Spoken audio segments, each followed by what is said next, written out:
बताओ वानी। No, purchase credit नहीं होगा। तुम बताओ हिमांशु। एसेट्स घटेगा और कैपिटल भी घटेगा।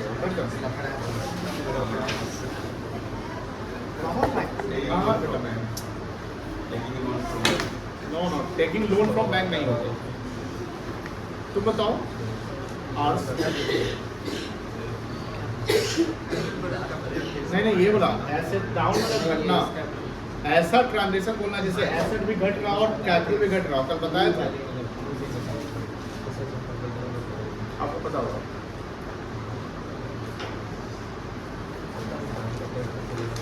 वसुंधरा आप बताओ। नहीं पता है। आप लोगों को 2 मिनट का टाइम, कल एग्जाम्पल समझाया था ना, उसको देखिए आराम से। कोई बता, सृष्टि आप बताइए। ड्राइंग्स करेंगे तो अगर हम ड्राइंग्स करते हैं तो क्या होता है, कैश घटता है ना, और कैपिटल क्या होता है, घट जाता है। कल हम लोग डिस्कस किए थे ना बेटा, ये वाला देखो,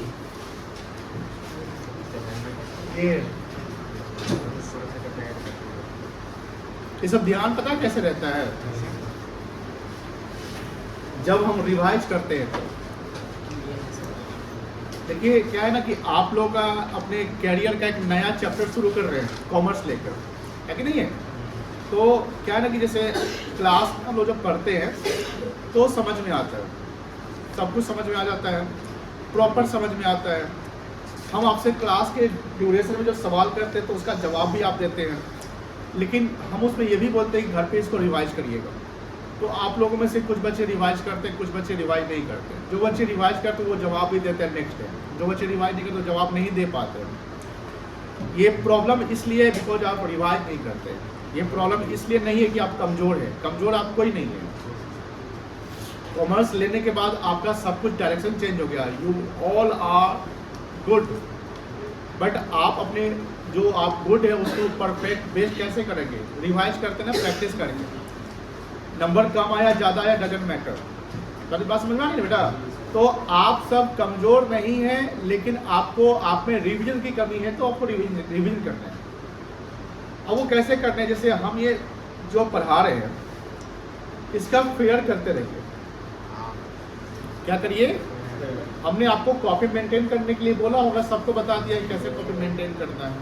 तो जब कॉपी मेंटेन करें तो अकाउंट्स की 2 कॉपी रखनी है, इनफैक्ट 3 कॉपी रख लीजिए।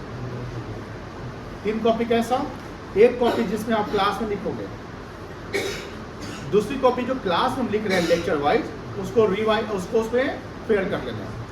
तो फिर तीसरी कॉपी क्या होगी, तीसरी कॉपी जो न्यूमेरिकल्स के लिए रख लीजिए। किसके लिए, एक्सरसाइज बनाने का एक कॉपी रख लो, न्यूमेरिकल्स का 3 कॉपी हो गया ना, ऐसे रख लीजिए। यानी एक्सरसाइज की कॉपी एक अलग मेंटेन कर लीजिए। बीएसटी का 2 कॉपी रख लीजिए, एक फेयर कॉपी और एक एक्सरसाइज कॉपी। इकोनॉमिक्स का भी एक फेयर कॉपी और एक एक्सरसाइज। और लिखने का आदत डालिए, लिखने से प्रैक्टिस होता है। आज के समय में क्या है, सबके हाथ में मोबाइल फ़ोन है, और मोबाइल फ़ोन का मिस यूटिलाइजेशन बहुत लोग करते हैं। सोशल मीडिया में इन्फ्लुएंस हो जाता है, यूट्यूब देखकर, रील्स देखकर, कुछ देख के, उससे आपके टाइम निकल जाते हैं। अब ध्यान रखिएगा, रील्स में जब हम लोग देखते हैं ना तो वो 30 सेकंड 20 सेकंड का होता है, तो वो हम लोग का उंगली चलते रहते हैं, है ना, और ऐसे टाइम निकल जाते हैं। अगर हम अभी आप किसी के मोबाइल का अगर वो चेक करें, क्या बोलते हैं उसको, स्क्रीन टाइम, तो 6-7 घंटा डेली का यूज होगा आप लोग का एवरेज, है ना, है कि नहीं है। आप में से कुछ बच्चे पबजी वगैरह खेलते होंगे बॉयज में। अगर ऐसा कोई गेम फ्री फायर या पबजी टेस्ट जो भी है तो उसको हटा लीजिएगा टिल 12 तक, बिकॉज वो आपको डाइवर्ट करेगा। डाइवर्ट इन द सेंस कि वो कहीं ना कहीं आपको पढ़ाई में दिक्कत कर सकता है, ठीक है ना। चलिए ज़्यादा हम नहीं समझाएंगे, इतना मोटिवेशन आज के लिए काफ़ी है। आज हम लोग सेकेंड लेक्चर में चलते हैं, बट कल जो पढ़े थे वो हम आप लोगों को रिकॉल कराते हैं, बिकॉज कल का कॉन्सेप्ट एकदम नया कॉन्सेप्ट था और इस कॉन्सेप्ट में दोबारा रिवीजन जरूरी होता है, वो समझते हैं। इक्वेशन की बात करते हैं। अच्छा, यहाँ L1 लिखना आप छोड़ दिए थे, कल L1 लिख लीजिएगा कल का लेक्चर पे, ठीक है ना। कल का डेट क्या था, 11 के 10 था, 10 और परसों की तैयारी अच्छे से कर लीजिए। परसों 12 तारीख है ना, 13 तारीख की तैयारी अच्छे से कर लीजिए, यानी परसों की तैयारी। उसमें ग्रेवाल की जो केस स्टडी है, सेम पैटर्न के सवाल आपको मिल जाएंगे, जिसमें सारे कॉन्सेप्ट्स आपके निकाल जाएंगे, जैसे कैपिटल क्या है, current liability, non current valuation. तो उस क्वेश्चन को घर पे जाके 5 बार 4 बार रिवाइज कर लीजिएगा, ये पूछा जाएगा, ध्यान रखिएगा और टाइम पे आ जाइएगा टेस्ट के लिए, ठीक है। इक्वेशन का मतलब होता है जब हम दो साइड, एक होता है LHS, आप अपना नाम क्या होता है बेटा? रोहन, ठीक है। एक होता है LHS और एक होता है RHS, वो दोनों साइड बराबर होना चाहिए, इक्वेशन यही कहते हैं। सबसे इम्पोर्टेंट है कि हम जो अकाउंटिंग करते हैं तो accounting is based on a concept which is known as the double entry system. क्या नाम है बेटा? Double entry system. Double entry system में क्या है, जैसे इसका अगर हम ओरिजिनेशन का है कि ये आया कब था, हिस्ट्री इसका क्या है, इसका हिस्ट्री है कि ये 1494 को आया था। ये ईयर याद रखिएगा। 11th का जब आपका एग्जाम होगा स्कूल वगैरह में, तो ये सवाल 95% चांस है पूछेगा, when the concept double entry system was introduce. क्या लिखेगा? 1494। तो ये सिस्टम आया, मतलब कि आज आप कह सकते हैं कि बहुत पुराना कॉन्सेप्ट है, बट वो कॉन्सेप्ट आज भी कैरी ऑन होता है अकाउंटिंग के लिए। तो डबल एंट्री सिस्टम कहता है कि कोई भी ट्रांजेक्शन होता है, उस ट्रांजेक्शन का दो इक्वल इम्पैक्ट्स पड़ता है, दो इक्वल इम्पैक्ट पड़ता है। एक होता है डेबिट और एक होता है क्रेडिट। तो डेबिट क्रेडिट दोनों बराबर होना चाहिए। डेबिट क्रेडिट क्या होना चाहिए? बराबर। बट हमें डेबिट क्रेडिट के रूल्स को अभी नहीं पढ़ना है, अभी हमें इक्वेशन पढ़ना है, यानी मॉडर्न अप्रोच पढ़ना है। Modern approach means the American approach, जो बाद में उसको एक्सप्लेन किया गया कि डबल एंट्री सिस्टम जो डेबिट क्रेडिट होता है उसके दूसरे नियम से भी क्या हम दोनों बराबर कर सकते हैं? तो हाँ, कर सकते हैं। तो बोलता है in modern accounting scenario. Scenario मतलब क्या होता है? आजकल का जो परिवेश है, जो जमाना है, एवरी ट्रांजेक्शन। अब ये शब्द आता है कि सर ट्रांजेक्शन का मतलब क्या होता है? एक एक चीज़ समझिए। ट्रांजेक्शन का मतलब होता है जहाँ मनी इन्वॉल्व है। अब कोई भी एक्सचेंज, सेल, परचेज, कोई भी ट्रांजेक्शन, कोई भी चीज़ मनी के रूप में हो रहा है। एक बिजनेस में क्या ट्रांजेक्शन हो सकता है? गुड्स सोल्ड करना, गुड्स बाई करना, एसेट्स खरीदना, एसेट्स बेचना, बैंक में कैश डिपॉजिट करना, पैसा निकालना, सैलरी देना, कोई भी एक्सपेंडिचर, कोई भी इनकम जनरेट करना। Where is money there is transaction. But transaction जो वर्ड यूज होगा वो बिजनेस में यूज होगा। कहाँ यूज होगा बेटा? बिजनेस में यूज होगा। अब यहाँ बात होती है कि इक्वेशन में जैसे मैं बोला कि LHS, left hand side equals to right hand side. अब लेफ्ट हैंड साइड में हम क्या लिखते हैं? तो लेफ्ट हैंड साइड में लिखेंगे एसेट्स। क्या लिखेंगे बेटा? एसेट्स। किसी एसेट्स को टोटल एसेट्स भी कहेंगे। क्या कहेंगे? Total assets. आप सब जानते होंगे एक्सेप्ट एक दो बच्चे जो बाद में ज्वाइन किए थे। टोटल एसेट्स में दो एसेट्स आता है। क्या क्या आता है बता सकते हैं? नॉन करेंट एसेट्स और करेंट एसेट्स आता है। क्या क्या आता है आपका? नॉन करेंट एसेट्स और current assets. Non current asset को फिक्स्ड एसेट भी कहते हैं। क्या कहते हैं? Fixed asset. फिक्स्ड एसेट कितने हो गए? दो, टेंजिबल फिक्स्ड एसेट्स और इनटेंजिबल फिक्स्ड एसेट। और करंट एसेट जो day to day business operation में चेंज होते रहता है उसको क्या बोलते हैं? Current assets. और एसेट्स का सम अगर हम करते हैं, यानी टोटल एसेट अगर जोड़ दिया जाए तो वो एक साइड हुआ। क्या हुआ? एक साइड, जो हमारा जिसपे कंट्रोल है, जिसपे हमारा ओनरशिप है। और दूसरा साइड होता है जो बिजनेस के लिए लायबिलिटी कहलाता है। क्या कहलाता है बेटा? अब लायबिलिटी में एक इंटरनल लायबिलिटी होता है और एक क्या होता है? एक्सटर्नल होता है। अगर सिर्फ वर्ड लायबिलिटी लिखा रहे, अगर सिर्फ वर्ड क्या लिखा रहा है बेटा? Liability, it will be called the external liability. इसको क्या बोलेंगे आप? एक्सटर्नल लायबिलिटी कहेंगे। बट कैपिटल हमारा इंटरनल होता है, बट यहाँ इंटरनल नहीं लिखेंगे। इक्वेशन में हम कैपिटल प्लस लायबिलिटी ही लिखेंगे, internal liability plus external liability ये इक्वेशन नहीं लिखेंगे। मेरी बात समझ आ रही ना? तो assets equals to capital plus, बोलो, एसेट्स को हम ए कहते हैं, सी कहेंगे कैपिटल को, और एल कहेंगे किसको? लायबिलिटी को। तो ए इक्वल्स टू हो जाएगा सी प्लस एल। अब इसी इक्वेशन से अगर हमको ए, यानी ए का सम जो करेंगे ना, ए जितना होगा इस दोनों का सम उतना ही होगा। अब इस वैल्यू को अगर निकालना पड़े तो ए सब को एल क्या करना पड़ेगा? माइनस करना पड़ जाएगा। समझ रहे ना? C equals to A minus L. और अगर एल को निकालना है तो ए माइनस क्या कर देंगे? सी कर देंगे। कोई दिक्कत नहीं है। चलिए अब इसे एग्जाम्पल था, ये एग्जाम्पल बहुत ही आसान था कि मान लो कि हमारा एसेट्स है 5 लाख। आप बेटा पानी पी लो, बेटा पानी। एसेट्स हमारा कितने का है? 5 लाख का है और हमारी लाइब्रेरी कितने की है? मुझे बताओ ये लाइब्रेरी टोटल है कि एक्सटर्नल लाइब्रेरी कहलाएगा? एक्सटर्नल कहलाएगा। जैसे हमने बोला कि अगर लाइब्रेरी वर्ड लिखा है तो उसको क्या मानेंगे? एक्सटर्नल मानेंगे। तो एसेट्स माइनस लाइब्रेरी क्या आएगा? कैपिटल आएगा। तो 5 लाख माइनस 280 कितना जाएगा? 2,20,000 क्या कहलाएगा? कैपिटल कहलाएगा। दूसरा एग्जाम्पल था कि बेटा अगर मान लो कि एसेट्स हमारा 4 लाख का है और कैपिटल भी 4 लाख का है तो लाइब्रेरी कितना हो जाएगा?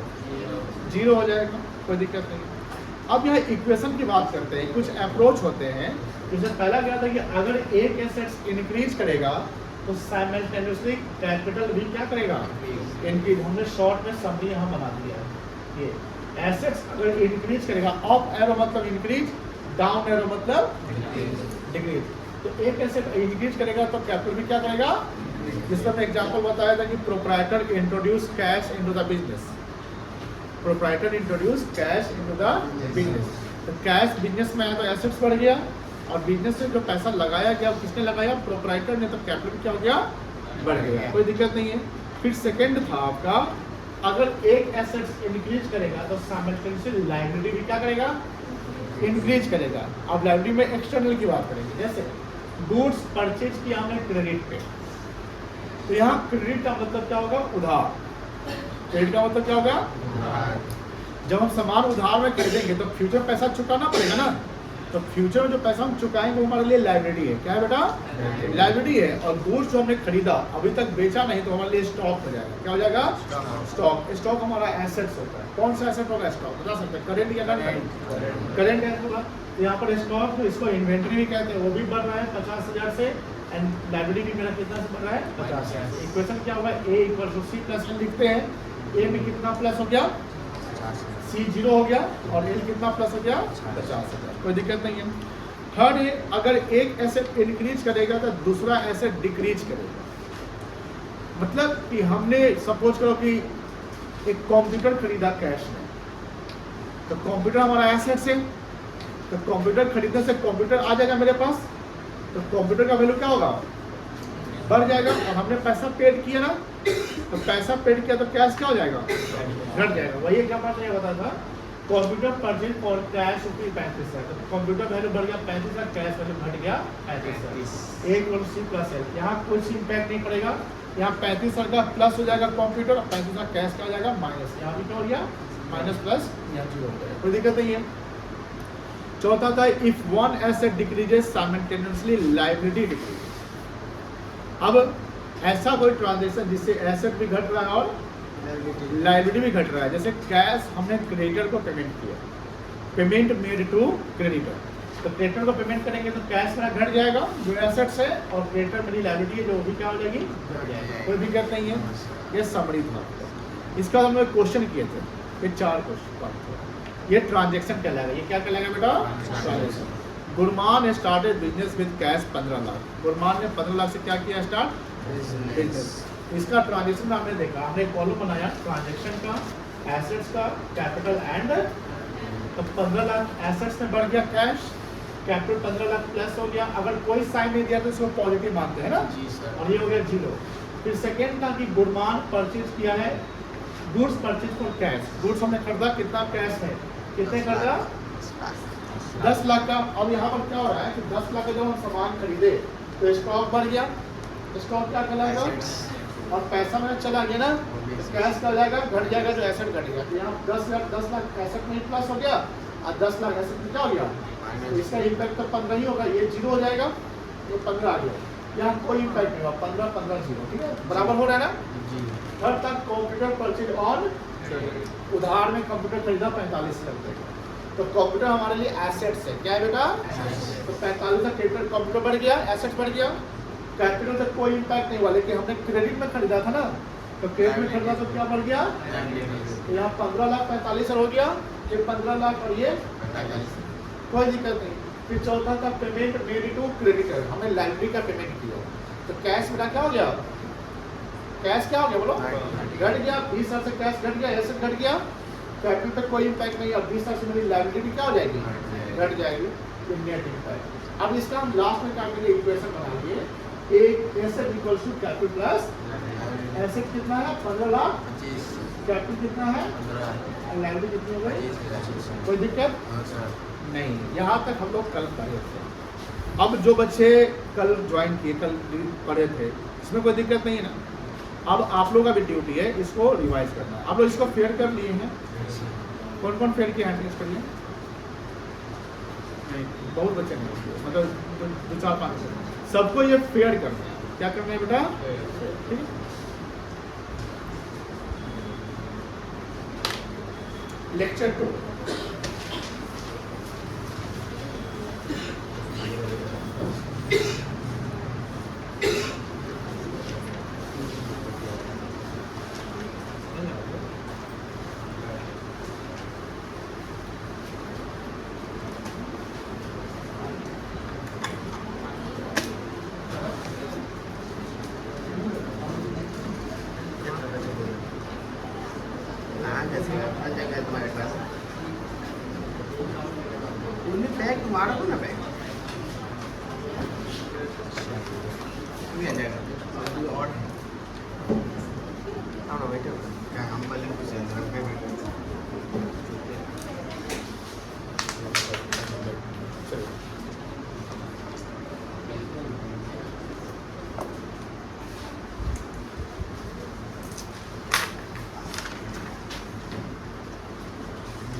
when the value of capital will increase or decrease,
increase in the value of capital and decrease in the value of capital, just the vice versa। सवाल ये है कि कौन से ऐसे ट्रांजैक्शन होंगे जिससे कैपिटल इंक्रीज कर जाए और कौन सा ऐसा ट्रांजैक्शन है जिससे कैपिटल क्या होगा, डिक्रीज कर जाए। यही समझना है। अब आप लोग जवाब दोगे, सवाल है। अच्छा, कॉन्सेप्ट समझना। जैसे यहाँ पर कहानी क्या है, ये हमारा प्रोप्राइटर है, ये हमारा कौन है बेटा, प्रोप्राइटर है। और प्रोप्राइटर का अपना क्या है,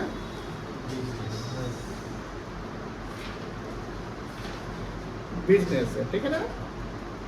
तो हमें जो अकाउंटिंग समझना है, अकाउंटिंग करना है, किसके पॉइंट से करना है बता सकते हैं, किसके पॉइंट से करना बेटा, बिजनेस के पॉइंट से करना है। आपको याद रखिएगा, सारा ट्रांजैक्शन जो बिजनेस में होगा उसी का हम अकाउंटिंग करेंगे। घर में जो खर्च, अगर खर्च हो रहे हैं या जो पैसा आ रहा है उसका एंट्री यहाँ पर बिजनेस हमको नहीं करना है। अब मान लो कि बिजनेस में प्रोप्राइटर ने पैसा लगाया, सपोज करो कि 10 लाख रुपया कैश लगाया, इंट्रोड्यूस किया है, लिखिएगा नहीं, समझिएगा। तो मुझे बताओ, इससे प्रोप्राइटर का कैपिटल बढ़ेगा कि घटेगा, बढ़ेगा। तो when the capital increases, the increase in the value capital में क्या लिखोगे, अभी लिखना नहीं, व्हेन, तब व्हेन नहीं, कैश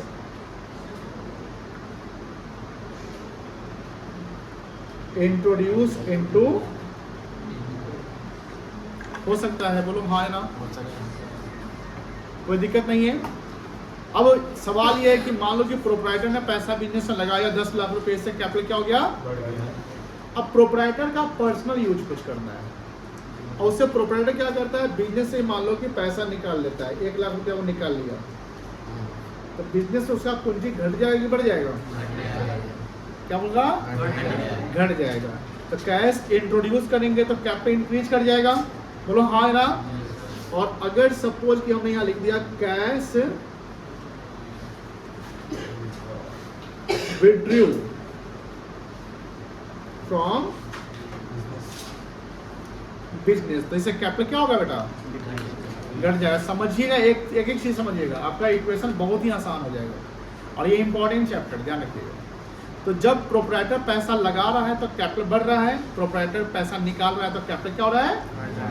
अब सवाल ये है कि मान लीजिए प्रोप्राइटर के पास अपना एक कार है, उसके पास पर्सनल कार है या पर्सनल एसेट्स है। पर्सनल एसेट्स समझते हैं, पर्सनल एसेट्स का मतलब वो आपके घर के हैं, वो आपको बिजनेस में आपने नहीं लगाया, ठीक है ना।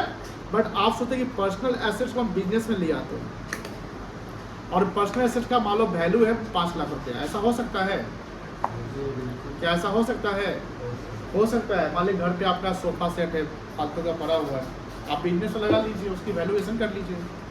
मान लीजिए आपका घर पे एक कार है जिसको आप सोचते हैं बिजनेस में लगा देते हैं, यूज होगा, उसको बिजनेस के नाम पे कर लीजिए। तो बात यह है कि जब यहाँ प्रोप्राइटर कैश नहीं लगा रहा है बट कैश का वैल्यू तो लगा रहा है ना। हमने क्या सवाल बोला कि अकाउंटिंग क्या है, जहाँ मनी है वहाँ अकाउंटिंग है। अब मनी का मतलब क्या है कि अगर हम इसकी बात करें कि हम अपना पर्सनल फोन हमने बिजनेस में लगा दिया, तो इसका भी वैल्यूएशन करना पड़ेगा ना, इसका कितना मॉनेटरी वैल्यू बनेगा। कौन सा वैल्यू बेटा, मॉनेटरी वैल्यू। मॉनेटरी वैल्यू का मतलब मनी में इसका कितना वैल्यूएशन होगा। हर सामान का, हर सर्विस का एक मनी में वैल्यूएशन किया जाता है। तो इसने प्रोप्राइटर ने मान लो पैसा की जगह पर गुड्स लगा दिया या कोई सामान एसेट्स लगा दिया, तो इससे मुझे बताइए कैपिटल बढ़ेगा या घटेगा, बोलिए, बढ़ जाएगा। Very good. यानी यहाँ पर हम सेकंड क्या लिख, अब लिखना शुरू कर सकते हैं, एसेट्स और गुड्स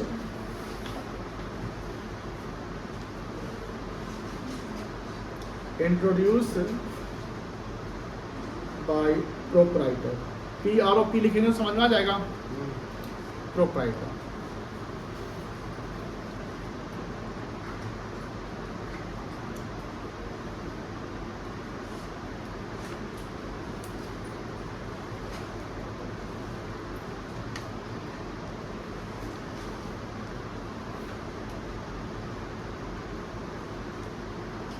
हो गया।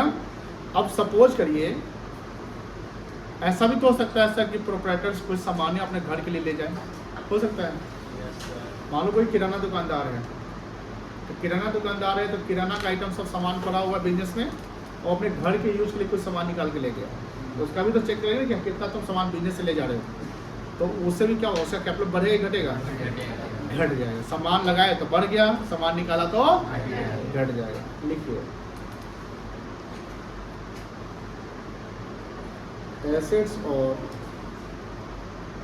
Goods taken by proprietor for, दिख रहा है ना सबको, पर्सनल यूज।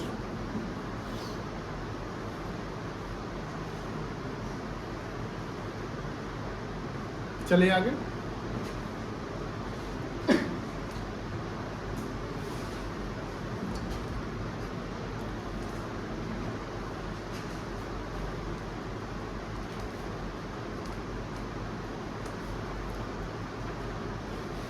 चलिए आगे। अब बताओ, आप लोग ध्यान से देखिएगा, जैसे एक्सपेंडिचर कितने प्रकार के होते हैं, कौन कौन सा, वेरी गुड।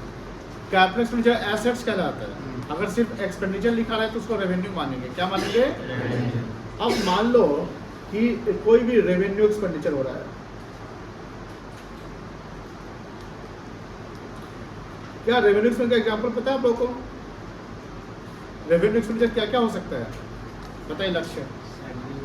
सैलरी और रेंट, बोलते जाओ। सिमरन बताओ, अंशिका नहीं पता है, वैसे भी बताओ। अरे 1.5 लाख खर्चा होता है तो बताओ ऋषि। हाँ बोलते जाओ। हाँ wages, freight, discount, commission, bad debt, कितना सारा खर्चा है, depreciation, repair, travelling, conveyance, customer hospitality करते हैं ना, कस्टमर समझ रहे हो ना, वही सब दीज ऑल आर रेवेन्यू। अच्छा बताओ, एक्सपेंसेस के होने से, उत्कर्ष आप बताना बेटा, अगर बिजनेस में एक्सपेंस इनकर्ड होता है तो इससे प्रॉफिट पे क्या इम्पैक्ट पड़ेगा? प्रॉफिट बढ़ेगा या घटेगा? बढ़ेगा। कैसा व्यापारी बनेगा रे तू? अगर बिजनेस से, अच्छा आप रौनक आप बताइए, आप your first day in class, देखिए रौनक का जवाब सुनिएगा। रौनक मुझे बताओ, एक व्यापारी का व्यापार चलता है, देखो ये अकाउंटेंसी बहुत ही आसान है, आपको व्यापारी बन के पढ़ना पड़ेगा ना। तो व्यापार कर रहे हैं और व्यापार में कोई खर्च हो रहा है, हमने मान लो सैलरी दिया, हमने रेंट दिया, हमने कुछ भी खर्चा कर दिया, तो एक्सपेंस के बिजनेस में होने से प्रॉफिट पे क्या इम्पैक्ट पड़ेगा? प्रॉफिट बढ़ेगा कि घटेगा? प्रॉफिट क्या होगा, बढ़ जाएगा कि घट जाएगा? मेरा प्रॉफिट पे क्या इम्पैक्ट पड़ेगा? बोलिए, बस बढ़ेगा और घटेगा, यही बोलना है। क्या बोले हैं? घटेगा। आप बताओ शशांक, क्या होगा? घटेगा। आदर्श क्या होगा? सिंपल है, सब बोल रहा है घटेगा। अरे कैसे बढ़ जाएगा रे? खर्चों करेगा प्रॉफिटों बढ़ा देगा, ऐसे नहीं होता है। व्यापार में अगर नहीं होता है, खर्च को कम करेंगे तो प्रॉफिट क्या होगा? हाँ, अगर हम खर्च को, एक्सपेंडिचर को कम कर रहे हैं ना, तो प्रॉफिट बराबर फायदा है ना हमारे लिए खर्च को कम करना। लेकिन हमारा खर्च अगर हो रहा है, अगर 2 रुपया का भी खर्च कर दिए बिजनेस में, मान लेते हैं, तो 2 रुपये के एक्सपेंडिचर होने से हमारा प्रॉफिट क्या होगा? कोई दिक्कत नहीं है। अब अगर देखो, जो रेवेन्यू एक्सपेंडिचर अगर इंक्रीज करेगा, अप एरो मतलब इंक्रीज, तो मेरा प्रॉफिट क्या होगा? डिक्रीज करेगा। दूसरा मतलब मैनर में हम ये ले सकते हैं कि सर लॉस हमारा बढ़ सकता है। बोलो हाँ है ना? सीधा बात हुआ ना, खर्चा बढ़ाओगे तो लॉस बढ़ेगा, अगर प्रॉफिट नहीं होगा तो। खर्चा बढ़ाओगे तो प्रॉफिट कमेगा, प्रॉफिट कमेगा तो इनडायरेक्ट हम उसको कह सकते हैं दूसरे लैंग्वेज में लॉस बढ़ सकता है। सर अगर मान लीजिए रेवेन्यू रिसीट्स है, रेवेन्यू क्या बेटा? रेवेन्यू रिसीट्स इनकम होता है, क्या होता है? जो डे टू डे बिजनेस में आता है। तो रेवेन्यू रिसीट, अगर मान लो इनकम मेरा बढ़ेगा, सीधा चलेंगे, अगर आपका इनकम बढ़ेगा तो प्रॉफिट भी क्या होगा? सिंपल है, तो सीधा जवाब है ना, प्रॉफिट भी बढ़ेगा। और मेरा लॉस क्या हो जाएगा? घट जाएगा। मान लो शेयर मार्केट में किसी का 10 लाख का लॉस चल रहा है और उसका आज 1 लाख का प्रॉफिट या इनकम बढ़ गया, तो 10 लाख का लॉस कितना हो जाएगा? सिंपल, एकदम सिंपल सा एग्जांपल है। हमारा 10 लाख का लॉस चल रहा है ना, और मान लो 1 लाख का हमने आज प्रॉफिट बना लिया, तो मेरा नेट लॉस कितना हो गया? 9 लाख हो गया। अब मान लो कि 1 लाख का हम लॉस बना दिया, तो 10 का कितना हो जाएगा? 11 हो जाएगा। तो वही हुआ कि अगर खर्चा बढ़ गया तो आपका लॉस कितना हो जाएगा? बढ़ जाएगा। ये समझ के कोई दिक्कत है इसमें? और मान लो कि सर कोई हमारा खर्चा, रेवेन्यू एक्सपेंडिचर, अब समझिए ध्यान से, वो घट रहा है, खर्चा को आपने कम किया, आपका प्रॉफिट क्या होगा? बढ़ जाएगा। और लॉस क्या हो जाएगा? घट जाएगा। जहां इनकम आपका होना है वो इनकम घट गया, समझ में आ रही है? इनकम आपका क्या हो गया? तो प्रॉफिट भी क्या होगा? घट जाएगा। इनकम में घटने से प्रॉफिट भी क्या होगा? और लॉस क्या हो जाएगा आपका? बढ़ जाएगा। ये सारा अल्टीमेटली किसको इम्पैक्ट करेगा, ये सवाल बनता है। आप तो ये समझ चुके हैं, बट ये अल्टीमेटली किस पे इम्पैक्ट करेगा? अगर सोल ट्रेडिंग बिजनेस है, सोल मतलब सिंगर, तो सोल ट्रेडिंग बिजनेस में जो ये इंसान होगा,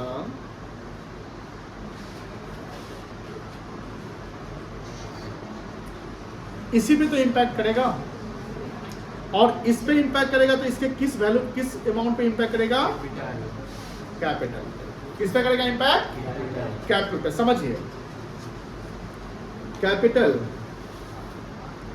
अब बात ये हो रही है कि अगर प्रॉफिट बिजनेस में बढ़ता है, प्रॉफिट अगर होता है तो कैपिटल क्या होगा? बढ़ेगा घटेगा? अगर आपका प्रॉफिट बिजनेस हो रहा है तो आपका जो पूंजी, जो बिजनेस लगाया पूंजी है, वो क्या होगा? बढ़ेगा या घटेगा? सिंपल है, प्रॉफिट बढ़ेगा तो कैपिटल भी क्या होगा? बढ़ेगा। कोई दिक्कत नहीं। अब यहां पर हमने लिखा था increase in the value of capital में क्या लिखोगे? व्हेन प्रॉफिट इनकर्ड लिख सकते हैं, बोलो हाँ है ना। दूसरा आप ये लिख सकते हैं इनकम इनकर्ड, क्योंकि इनकम होने से प्रॉफिट होता है, बोलो हाँ या ना। चलिए, दोनों पॉइंट हो गया। अब इसी का उल्टा कर दो, इसी का क्या कर दो? उल्टा। प्रॉफिट का उल्टा लॉस। अब लॉस होने से आपका कैपिटल बढ़ेगा घटेगा बेटा? घटेगा। तो लॉस इनकर्ड होगा तो आपका कैपिटल डिक्रीज करेगा, या एक्सपेंडिचर होगा तो कैपिटल क्या होगा आपका? डिक्रीज करेगा।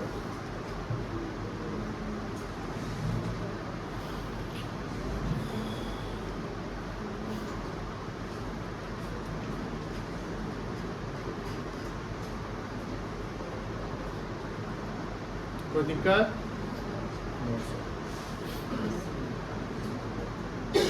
दिक्कत है बेटा? समझ गए? चलिए आगे। चलिए, ये तो ये समझ गए थे, लिखे नहीं होंगे।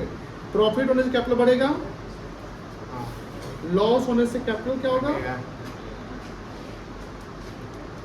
घटेगा। क्लियर है? कोई दिक्कत? अच्छा, प्रॉफिट घटेगा तो कैपिटल क्या होगा? प्रॉफिट घटेगा तो कैपिटल क्या होगा? घटेगा, है ना। लॉस घटेगा तो कैपिटल बढ़ेगा। कोई दिक्कत? ये नहीं ना लिखे थे, ये लिख लिए हैं, ये लिखना है, ये ड्रॉ करके लिखिएगा, पूरा मुंह हाथ कान नाक बना दीजिएगा। तो बगा छूट गया, हाँ पूरा छूट गया, ठीक है। चल तो ऊपर वाली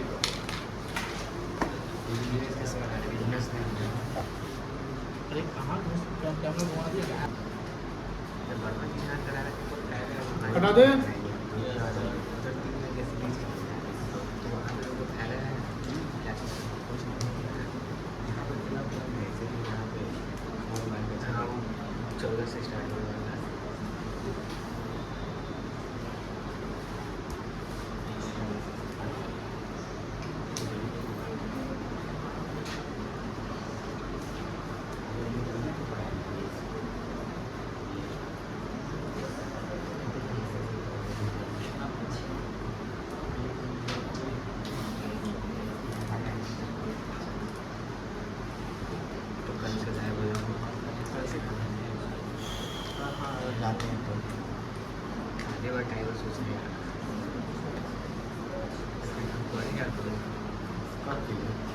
दिख रहा है कुछ?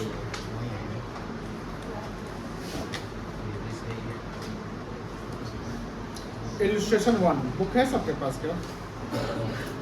बुक है तो बुक है, नहीं तो याद रखिए। डिस्कस करें। Show accounting equation. अब जब ए वर्ड लिखा है इक्वेशन तो आप क्या करोगे? ए इक्वल्स टू क्या लिखोगे? C plus A equals to C plus. कोई दिक्कत नहीं है? फॉर्मेट समझ गया? कल फॉर्मेट बताए थे ना? चलिए, आपको यहाँ पर आपका इम्पैक्ट बताते हैं और कल के फॉर्मेट के अनुसार आपको बनाने हैं। ये ध्यान रखिएगा, जब पहला ट्रांजेक्शन लिखेंगे तो यही हमारा इक्वेशन हो गया, 1 लाख 1 लाख, कोई दिक्कत नहीं है। जब सेकेंड ट्रांजेक्शन लिखेंगे यही सवाल आपको, ये जो लिखा हुआ है ना, ये आपको यहाँ उतार देना है, ठीक है ना? कल जैसे उतारे थे, बोलो हाँ या ना। और ये लिखने के बाद इसका वैल्यू आप डाल दोगे जहाँ डालना है, उसके बाद इसका आप सम अप करोगे। कल कराया था सम अप, याद है? और सम अप करने का जो रिजल्ट आएगा उसको लिखो क्या? न्यू। फिर अगला ट्रांजेक्शन लिख लेना है, अगला ट्रांजेक्शन का वैल्यू डाल देना जहाँ डलाएगा। डलाने के बाद फिर उसका सम अप और एडजस्टमेंट करके फिर क्या लिखोगे? हर ट्रांजेक्शन के बाद, यानी हर स्टेप पे आपको नया इक्वेशन निकाल देना है। ऐसा नहीं कि सब लिख के लास्ट में करना है, ये नहीं, हर स्टेप के बाद आपको नया इक्वेशन लिखना है, कोई दिक्कत नहीं है। कल हम डिस्कस किए थे डोंट फोकस ऑन मोबाइल, लक्ष्य। चलिए पहला पॉइंट है गुरमान, सब जगह गुरमाने घूम रहा है।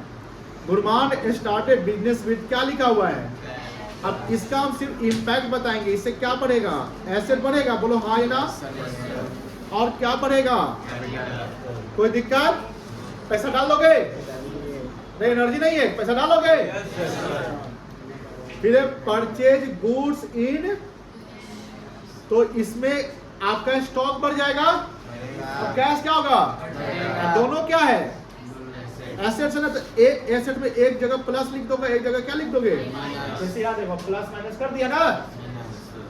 चलिए परचेज फर्नीचर फ्रॉम, इसको पढ़ते मेसर्स, मिस्टर नहीं पढ़ते,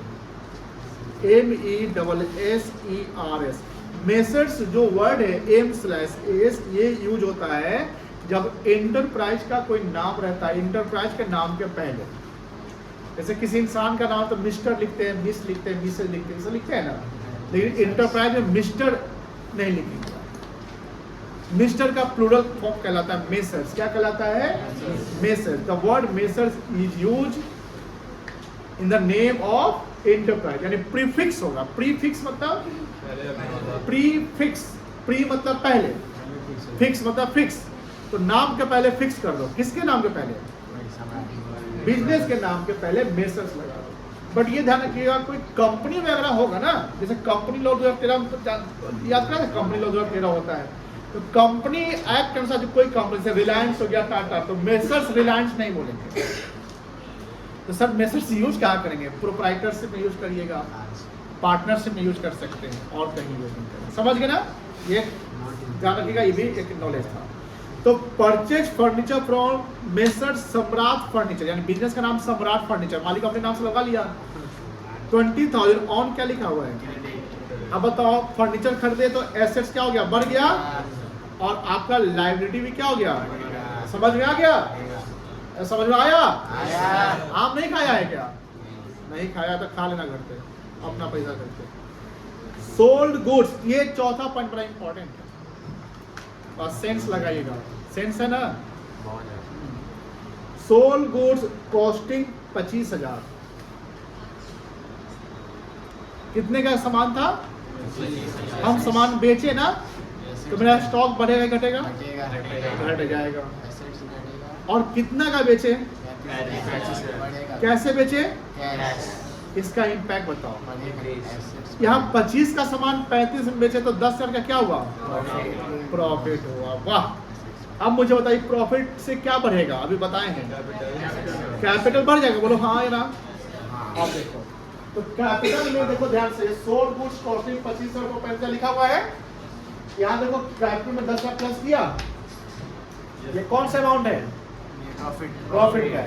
तुम्हारा सामान कितने का गया है? 25 का गया, और कितना पैसा आया है? 35। तो 25,000 डाउन, डिक्रीज, बोलो हाँ या ना। अब 35,000 इंक्रीज, तो एसेट में 25,000 माइनस लिखोगे और 35,000 क्या लिखोगे? प्लस। ये हमको एसेट लिखना, ऐसे ये कौन सा अमाउंट होगा? ये स्टॉक है ना बेटा, और ये कौन सा अमाउंट होगा? समझ में आ रही है ना? चौथा हो गया। पांचवा देखिए, मेसर सम्राट फर्नीचर को हमने पैसा दे दिया, ये लायबिलिटी का पेमेंट कर दिया, जिससे कैश भी घट जाएगा और लायबिलिटी भी क्या हो गया? एसेट्स में। अब बताओ यहाँ पैसा नहीं लिखा हुआ, बच्चा कंफ्यूजन, अरे बाबा पैसे ना लिखा हुआ है, ट्रांजेक्शन मानवे मत करो। सर बताते हैं where is money there is accounting, there is no money no accounting, है ना? ऐसा नहीं है। इसका आप लिंक चेक करिए कि सम्राट के साथ पीछे कोई घटना हुआ था, तो हाँ हुआ था। सम्राट से आपने सामान खरीदा था, पैसा चुकाना पड़ेगा, तो आपने कितना सम्राट से खरीदा था वही पैसा यहाँ पर चुकाना, चुका दिया 20,000 माइनस, और यहाँ पर एसेट से 20,000 माइनस और लायबिलिटी से 20,000 माइनस। फिर न्यूट्रेशन लिख देंगे। सवाल किस किस से बन जाएगा? हैंड रेस करिए, बन सकता है। अनुष्का आप नहीं बनाए थे, कल आए थे, वेरी गुड। इधर सबसे बन जाएगा, आकाश से नहीं बनेगा बिकॉज, सॉरी आदर्श से नहीं बनेगा बिकॉज नहीं, तुलूस नहीं बनेगा, बन जाएगा ना। तो हम आप लोगों को मौका देते हैं, अब मौका देंगे, टेंशन नहीं रखना। अब बनाइए, और जिनसे नहीं बनेगा हम उनके साथ हैं, ठीक है ना? यही क्वेश्चन हाँ तो यही कुछ बात क्या बता तो दिए बना हमारे से कोई क्वेश्चन लिखना बढ़िया से तुम लोग क्या करेगा एक बात क्लास में है